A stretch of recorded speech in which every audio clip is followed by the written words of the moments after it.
Well, it looks like there's chaos in the House once again, where Marjorie Taylor-Green filed the motion to vacate last month, now being co-sponsored by Thomas Massey over Mike Johnson as Speaker of the House right now. Now, I'm just going to say that personally, he's doing a horrible job right now.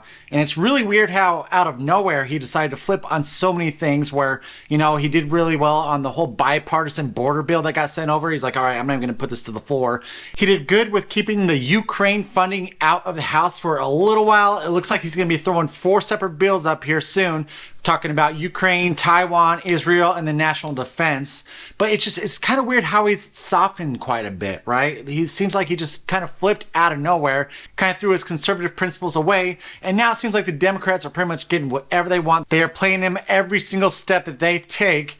What is it? Why is that happening? Or is it all intentional? Is Mike Johnson intentionally trying to get ousted of the speakership? Because let's talk about that. If he is planning on getting ousted, there is a good chance that we are going to have Speaker Hakeem Jeffries, with the help of the likes of Ken Buck and Mike Gallagher, who decided to resign early out of nowhere. Which, Ken Buck, guys, if this is your first time watching my channel, I am from Colorado. Ken Buck's district was just straight north of me. He is such a piece of garbage for doing this.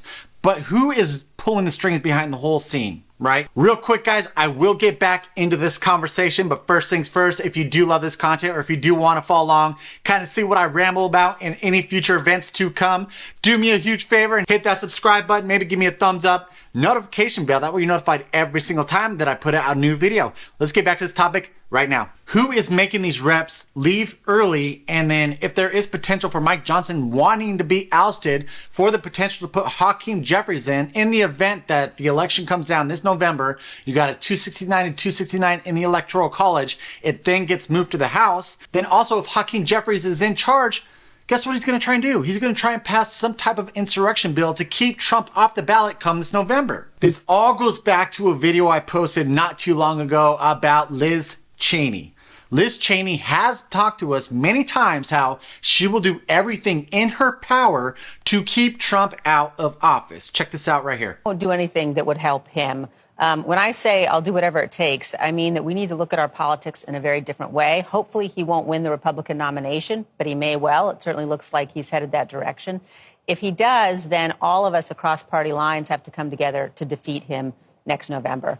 And there are a whole range of things we need to do to think anew about nonpartisanship, about voting for the Constitution, not for whatever political party people may be part of. It matters that much. Now, when she first talked about this, everyone was talking about how, oh, she's going to run as a third party. She's going to do it on the electoral stage.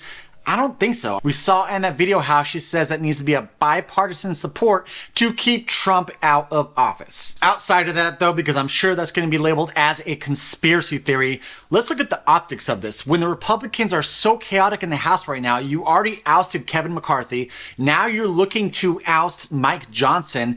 This does not look good to the American people. Say that Trump does get elected this November, the American people are going to look at it and be like, all right, cool, fine. I'm finally coming over. I'm going to elect Trump, but I don't like what the Republicans have been doing in the House. And so you have all these toss-up seats between Republicans and Democrats in the House right now. And they're like, I think I'm going to lean more towards the Democrats, and say that the Democrats end up getting, okay, let's paint the scenario right here. Let's say the Democrats end up getting the Senate and the House, the majority.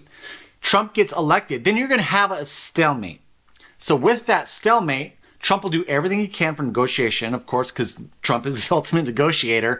But any executive order that he puts through, this is how the Democrats, this is how the media is going to label him as a dictator. Even though Joe Biden is dictating right now with his outrageous executive orders, even though Supreme Court has mentioned how it is unlawful, like the student loan bailout, he has acted so much like a dictator, but they will do that. They will point to Trump, the dictator. So if he's putting across executive orders, be sure that the media and the Democrats are going to be screaming every single time, see, we told you he's going to be a dictator. This is what he does. This might be an effort amongst the establishment Republicans and then also the Democrats to make Trump look bad if he does get elected this November. We all know that that with a Trump election this November, we're going to have 4 years of the Democrats doing everything they can to stalemate him as much as possible, to taint the Republican Party as much as possible, so that come 2028, they have a better chance for election. But let's say that they don't. Let's say Biden gets back in, then they can just ram their socialist, communist agenda down our throats. It doesn't matter. But in the event that Trump gets in, that might be their plan. And there are many swampy establishment Republicans out there who are down with that plan as well. Thank you so much for watching, guys. I appreciate it so much. If you could do me a huge favor and follow along, and I'll see you on the next one.